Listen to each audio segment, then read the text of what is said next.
I've just gone over the OARS, which is the acronym for 4 of the 5 strategies in motivational, and there are 5 strategies.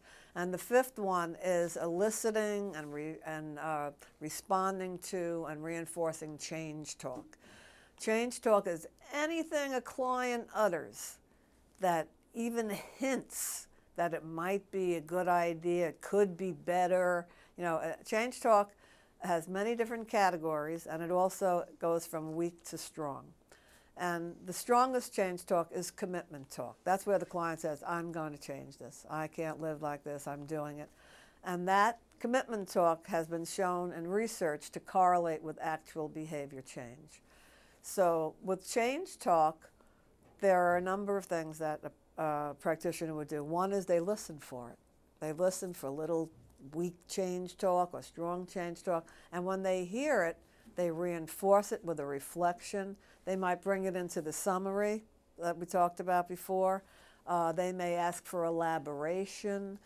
There are a number of different kinds of strategies that would reinforce that change talk so it doesn't recede, and that we can always bring it up at some point and we both know what it is, okay? So as part of change talk, it's important to be listening for it and also to elicit it. So there are what they call evocative questions. There are many ways to elicit change talk, but one example I'd like to give is evocative questions, such as, what makes you think this is a problem? If the client answers me, I've elicited change. I'm running out of money. That's change talk, a reason to change. What concerns you most about this? I could become ill in the future. So one concern that you have is that you could become sick. So if the client responds to these evocative questions, we've elicited change talk. And I want to add that there are many other ways to do this. So also advantages. What would your life look like if you made a change? How it would be different? Well, I'd feel healthier. I wouldn't be going in and out of the psychiatric hospital so much. I'd be able to live in the community and get what I want to get done, so that there are, in these different categories, which are problem recognition, concern, advantages, determination. What makes you think you could make a change if you decide to do that? Well, I quit smoking 10 years ago. So building on the person's strength and confidence, etc., are some of the categories of change talk. Another acronym for change talk is DARN, where the person indicates a desire to change. That could be weak or strong. Well, I'd like it to be different, but I don't know, versus I really, would like this to change. I really don't want to live like that. Desire. The second one is ability. I'm not so sure I could do it. I could try to do it, which is weak change talk and ability, versus strong change talk would be, if I decide to do it, I'll be able to do this, which is strong in the ability realm. And then the reasons could be weak or strong. Well, everybody says I would look nicer if I weighed 30 pounds less. Well, sort of wishy-washy type of change talk versus I really need to get this weight off for my health, my well-being, how I feel about myself and my life, very much stronger in the reasons and the need. The need can be very weak. Well, people would stop bothering me. That would be one reason to do it. Versus, I really need to change this. There's a lot running on this and something I need to do. So the acronym DARN are also categories of change talk, and that also can be from weak to strong. Another acronym in change, behavior change, falls more into the category of the action stage. It's called CAT. So C would be commitment. The person is really committed to make the change, ready to move on it. And A would be taking action. They're actually doing things, taking steps to make the changes. And T is trying. There's an effort put forward here. The three of them are really based around action, whereas DARN is the movement toward action. CAT is the action is actually beginning to happen now. Okay, so the plan obviously was in place, and now the person's starting to do things about it. Okay? All right, so we'll leave that one.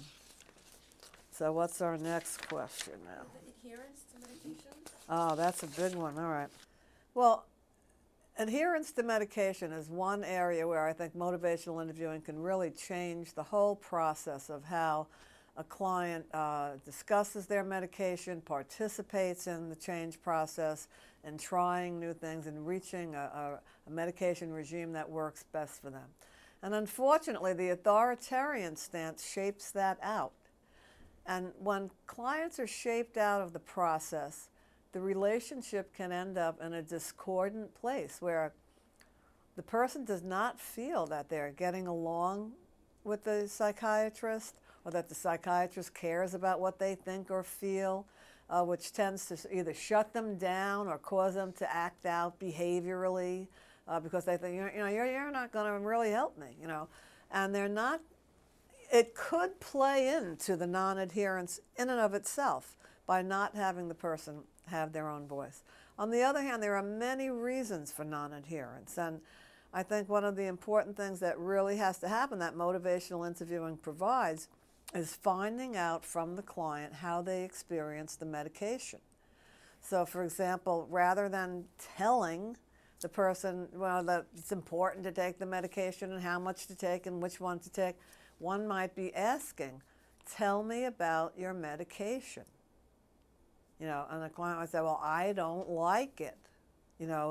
It's causing me to dribble and my leg shakes and I'm very tired. I can't do what I want to do and I feel like everybody's looking at me. I don't look like the other people.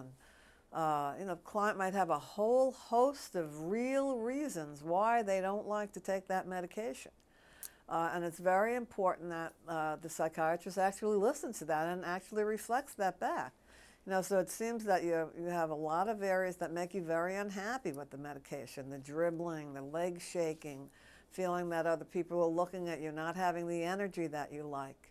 And now here one could move into pros and cons as well, that one of those 5-minute little strategies we had looked at, and say something like, are there any benefits that you see of the medication? And the client might say, well, it helps the voices go away and keeps me out of the hospital.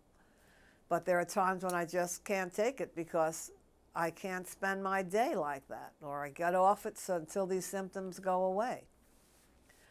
And then now we would have another example of eliciting, providing, and eliciting, whereby the doctor would engage the client in the process of considering new doses or new medications or participating in a way to bring them to an optimal medication that provides the symptom remission and doesn't perhaps have so many side effects.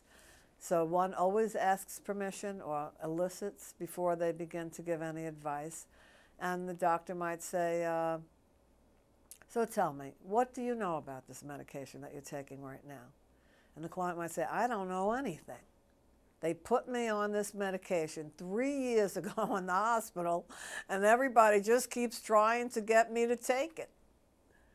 And now the doctor would ask permission to give information and advice and say, would you like to know more about this medication and perhaps some other medications that might be helpful to you? And the client says, yes, I would. So we've elicited what the client already knows. Now the doctor will provide information. There are a number of different dosages that you could take.